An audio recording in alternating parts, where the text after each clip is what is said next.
We have a special guest today on Primetime Local News. Daniel Hayter is with us. Daniel is the Senior Product Manager with cheapaware.ca. Daniel, thanks for joining me today. Hi, Stacey. Thanks so much for having me on the show today. You guys have released a travel outlook for 2024, and there are some changes that tourists can expect to face. So let's just get into it now, and we'll start about talking some of the changes that people who are traveling can expect to see this year. Yeah, and this is really important for us. We really want to make sure that we're constantly monitoring the market, understanding that making sure that our content is relevant to our customers and understanding the trends in the market. So I'd be happy to share with you some of our findings. I think probably to start with, the first thing that we believe will happen in 2024, and probably the most important thing for Canadian travelers, is that we're forecasting a decrease in airfare early this new year.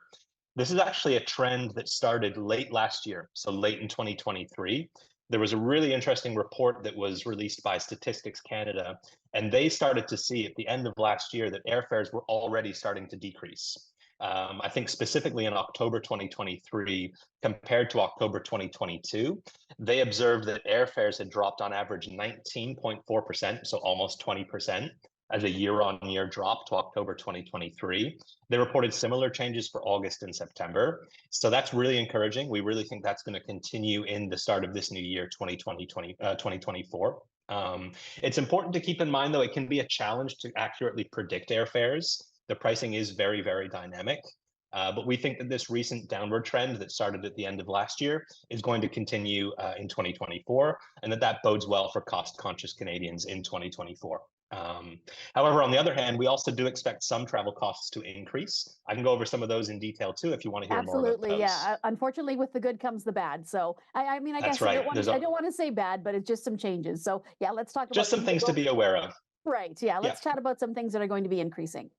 Yeah, and the first one for everyone to keep in mind is the Canadian government has recently announced a series of airport security improvements for 2024, and these will result in higher costs for Canadian travelers.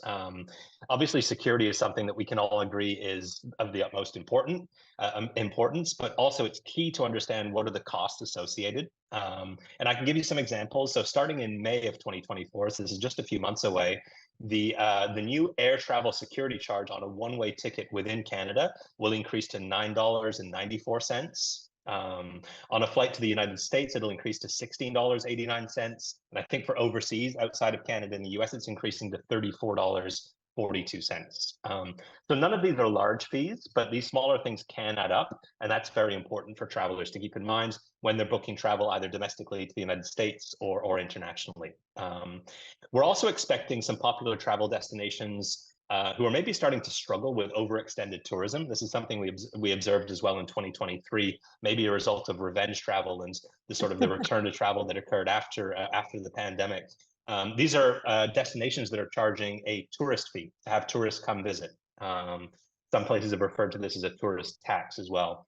Some really popular destinations. So, for example, traveling to Barcelona or traveling to Thailand, these destinations have already introduced a fee, and we expect other destinations will probably follow in their footsteps in 2024.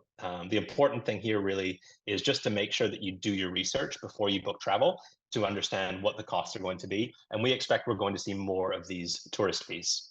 And And I also, think the you final mentioned thing that too. we Sorry, I was just going to say in regards to Europe. I'm guessing that's what you were getting to, is that there's a change for those who are going to be traveling to Europe. That's right. So this isn't necessarily a cost, but it's something that we really think all travelers should be aware of. In 2024, this is something new for anyone traveling or transiting through Europe, and it's called the European Travel Information and Authorization System. And it's going to require all Canadians who are either traveling to visit in Europe, or if you're even just connecting on a flight through Europe, to complete and pay for a pre-screening registration form. It's all going to be online. But what this means is that if you're traveling or to Europe, or if you're connecting through Europe, you will need to apply for this ETIAS, it's called ETIAS visa, and go through all of the security screening in advance before you travel.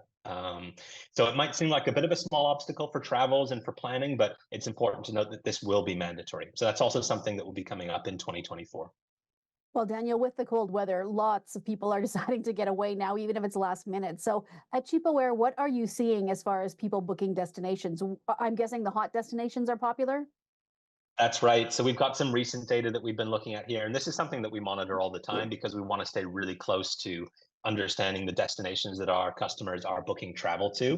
And no surprises, especially given the latest cold weather that we've been experiencing, certainly here in Toronto, sun destinations are very popular. So in the top 10, we've got Orlando, we've got Cancun, Fort Lauderdale, Puerto Vallarta, all obviously around the Caribbean area. Those are very, very popular winter destination getaways where the weather is obviously warmer.